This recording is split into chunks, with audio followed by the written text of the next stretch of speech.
শুরু হতে যাচ্ছে যুক্তরাষ্ট্র রাশিয়ার শান্তি আলোচনা।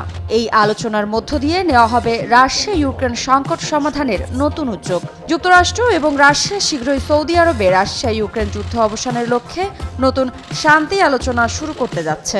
মার্কিন পররাষ্ট্রমন্ত্রী মার্কো রুবিও রুশ কর্মকর্তাদের সঙ্গে এই বৈঠকে মিলিত হবেন।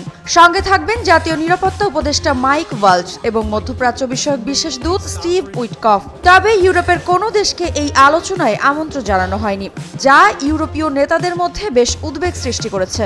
2022 সালের 24 ফেব্রুয়ারি থেকে টানা প্রায় 3 বছর ধরে চলা রক্তক্ষয়ী এই সংঘাত বন্ধে যুক্তরাষ্ট্রের সহায়তা ছাড়া ইউক্রেন অচল, এমনটাই বলছেন দেশটির প্রেসিডেন্ট ভলোদিমির জেলেনস্কি। ট্রাম্পও ক্ষমতায় আসার আগে থেকেই রাশিয়া ইউক্রেন যুদ্ধ বন্ধে বেশ সক্রিয়। তারই ধারাবাহিকতায় শুরু হতে যাচ্ছে যুক্তরাষ্ট্র রাশিয়া শান্তি আলোচনা। এ বিষয়ে যুক্তরাষ্ট্রের বিশেষ দূত কিথ কেলগ বলেছেন, যুক্তরাষ্ট্র রাশিয়ার শান্তি আলোচনায় ইউক্রেন, রাশিয়া এবং যুক্তরাষ্ট্রই অংশ নেবে, কারণ অতিরিক্ত পক্ষ থাকলে আলোচনা ব্যর্থ হওয়ার আশঙ্কা থাকে। 15 ফেব্রুয়ারি কেলগ বলেন, এটি হয়তো কিছুটা অস্বস্তিকর লাগতে পারে, কিন্তু আমরা বাস্তবতা মেনেই এগোচ্ছি। মার্ক রুবিও ইতিমধ্যে রুশ পররাষ্ট্রমন্ত্রী সের্গেই ল্যাভরভের সঙ্গে ফোনে কথা বলেছেন এবং প্রেসিডেন্ট ডোনাল্ড ট্রাম্পের ইউক্রেন সংঘাতের অবসানে প্রতিশ্রুতি পুনর্ব্যক্ত করেছেন। সঠিক প্যাড আর সঠিক তথ্য দিয়ে এসব সামলে নিব এক হয়ে। Mona Lisa sanitary napkin. এর আগে ট্রাম্প ও রুশ প্রেসিডেন্ট ভ্লাদিমির পুতিন সরাসরি ফোনে কথা বলেছেন, যেখানে ট্রাম্প বলেন এই অযৌক্তিক যুদ্ধ বন্ধ করতে আলোচনা তাৎক্ষণিকভাবে শুরু হবে। ইউরোপীয় নেতারা এতে ক্ষুব্ধ হয়েছেন, কারণ এটি ইউক্রেন সংকট সমাধানে তাদের ভূমিকাকে দুর্বল করে দিতে পারে।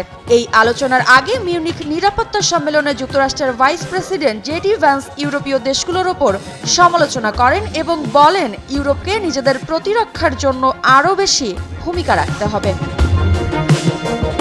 এদিকে যুক্তরাষ্ট্রের প্রতিরক্ষা সচিব পিট হেগসেথ বলছেন, ইউক্রেনের ন্যাটোতে যোগদান বা তাদের সব ভূখণ্ড পুনরুদ্ধার এখন অগ্রাধিকার নয়, যা ইউরোপীয় নেতাদের আরও উদ্বিগ্ন করেছে। মিউনিখ সম্মেলনে ইউক্রেনের প্রেসিডেন্ট ভলোদিমির জেলেনস্কি বলেছেন, আমরা একটি শক্তিশালী ইউরোপীয় সেনাবাহিনী গঠন করতে চাই, কারণ আমরা নিশ্চিত নই যে ভবিষ্যৎ আমেরিকা আমাদের পাশে থাকবে কিনা। রাশিয়া 2022 সালের 24 ফেব্রুয়ারি ইউক্রেনে পূর্ণমাত্রায় আগ্রাসন চালায়, তবে এর আগে দেশটি ক্রিমিয়া ও ডনবাসের অংশ দখল করেছিল। এখন প্রশ্ন উঠেছে, যুক্তরাষ্ট্রের নতুন কৌশল ইউক্রেন সংকট কিভাবে সমাধান করবে। বিশ্লেষকদের মতে এই শান্তি আলোচনা কতটা কার্যকর হবে তা নির্ভর করবে ইউক্রেন কতটুকু ছাড় দিতে রাজি থাকে এবং যুক্তরাষ্ট্র ও রাশিয়ার সমঝোতার ফলাফল কি দাঁড়ায় তার উপর। ইউরোপের অংশগ্রহণ ছাড়া এই আলোচনায় দীর্ঘমেয়াদী স্থিতিশীলতা আসবে কিনা সেটিও বড় প্রশ্ন। মৃত্তিকা বিশ্বাস, নিউজ 24।